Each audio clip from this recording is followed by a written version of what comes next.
दर्शन channel पर आप सभी का एक बार फिर से स्वागत और अभिनंदन। अहम ब्रह्मास्मि, यह आध्यात्मिक चेतना की चरम उपलब्धियों में से एक है। किताबों में, शास्त्रों में, ग्रंथों में हमने इसे जाना समझा है। जिन साधकों ने इसका बोध उपलब्ध किया है वे यह बताने में भ्रमित हो जाते हैं कि अहम ब्रह्मास्मि का बोध ब्रह्म के अंश होने का बोध भर ही है। इसे हम ठीक से समझें। जल की एक बूंद सागर से निकाल लिया जाए तो फिर वह सागर नहीं रहता है। हम जल की एक बूंद को या एक लघु मात्रा को, एक कप, एक गिलास या एक लोटा पानी को हम सागर नहीं कह सकते हैं। हाँ, वह सागर का ही अंश है जिसे अलग कर दिया गया है। तो जब तक वह फिर से सागर में उड़ेल नहीं दिया जाता है, उस बूंद को सागर में ही नहीं समाहित कर दिया जाता है, तब तक वह सागर नहीं कहला सकता है। तो सज्जनों, अहम ब्रह्मास्मि का बोध उस असीम ब्रह्म की सत्ता को हमारे आपके या बोधकर्ता के अंदर नहीं व्याप्त कर सकता है। यह हो सकता है कि अहम ब्रह्मास्मि एक सत्य बोध है, लेकिन वह ब्रह्म का संपूर्ण प्रतिनिधि नहीं है। एक और कहावत है कि यथा पिंडे तथा ब्रह्मांडे। जो एक पिंड में या कण में या टुकड़े में है, वही ब्रह्मांड में है। लेकिन वह पिंड ब्रह्मांड नहीं हो सकता है। ठीक वैसे ही एक बूंद सागर नहीं हो सकता है। ठीक वैसे ही अहम ब्रह्मास्मि का बोध ईश्वर नहीं हो सकता है। लेकिन विडंबना है कि कुछ व्यक्ति स्वयं को भगवान या ईश्वर के रूप में स्थापित करने की चेष्टा करते हैं और बहुत से उपक्रमों के, बहुत से प्रयासों के बाद दिग्भ्रमित श्रद्धालु आध्यात्मिक व्यक्तियों को अपनी बात अपनी तरह से समझाने में सक्षम हो जाते हैं और अपना अपना एक साहित्य विकसित कर लेते हैं, जो कि अंततोगत्वा एक पंथ के रूप में या एक संप्रदाय के रूप में दिखाई पड़ने लगता है या अस्तित्व में दिख पड़ता है। लेकिन उन पथिकों को वह बोध नहीं हो पाता है।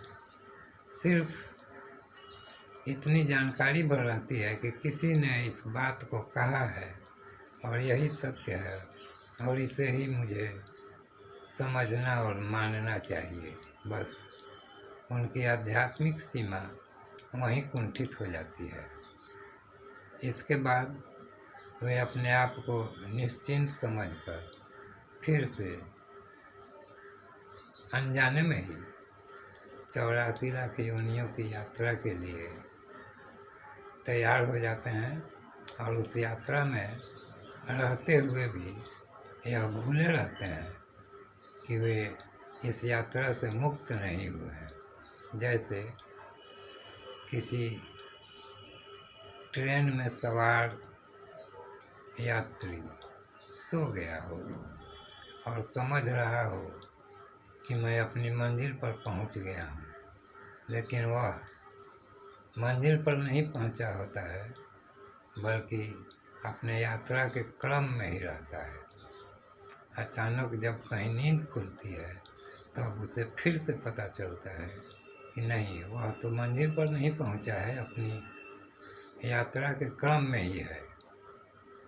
और उसके बाद फिर से वह अपने निर्धारित स्टेशन या गंतव्य पर उतरने का प्रयास करता है और उसके लिए सचेत हो जाता है। तो सज्जनों, कुछ इसी प्रकार की स्थिति जीव की बनी रहती है। अतः हम किसी भी विचारधारा को समझने का प्रयास तो कर सकते हैं, लेकिन उसकी सत्यता की बोध आपको उस प्रकार से नहीं हो सकती है जिस प्रकार से उसे प्रचारित किया गया है। अतः आध्यात्म यात्रा व्यक्ति की स्वयं की होती है और उसकी उपलब्धियां भी उसके स्वयं की ही होती हैं। शास्त्रों से, ग्रंथों से हमें एक मार्ग प्रदर्शन मिल सकता है, लेकिन चलना तो व्यक्ति को ही पड़ता है, जीव को ही पड़ता है। दूसरा कोई चलकर कहीं पहुंच गया है तो इसका अर्थ यह नहीं है कि उसके वृत्तांत को सुनकर आप भी वहां पहुंच गए हैं। इसके लिए आपको अपनी यात्रा स्वयं करनी पड़ेगी। तो आशा है सज्जनों, इस जटिल से आध्यात्मिक विचार मंथन में मैं कुछ अपनी बातें स्पष्ट कर पाया हूँ। इस वीडियो को हम यहीं सीमित करते हैं और यह वीडियो बनाने की आवश्यकता मुझे इसलिए महसूस हुई कि तथाकथित भगवानों की या आध्यात्मिक प्रतिभा जैसा लगने वाले व्यक्तियों की जो अंततोगतवा स्थिति मैं देख पाया हूँ, वह यही है कि वे स्वयं को ही ईश्वर के समतुल्य इस नश्वर जगत में कहना शुरू कर देते हैं, प्रचारित करना शुरू कर देते हैं और सामान्य श्रद्धालु जनों को जाने अनजाने में ही भ्रमित करके अंततोगतवा संसारी भाव में ही रह जाते हैं और 84 लाख योनियों के यात्रा पथ में ही कहीं भटक जाते हैं। तो धन्यवाद सज्जनों, फिर मिलेंगे अगले वीडियो में इसी प्रकार किसी आध्यात्मिक, धार्मिक, मांत्रिक या ईश्वर अनुसंधान संबंधी चर्चा विमर्श के साथ। धन्यवाद।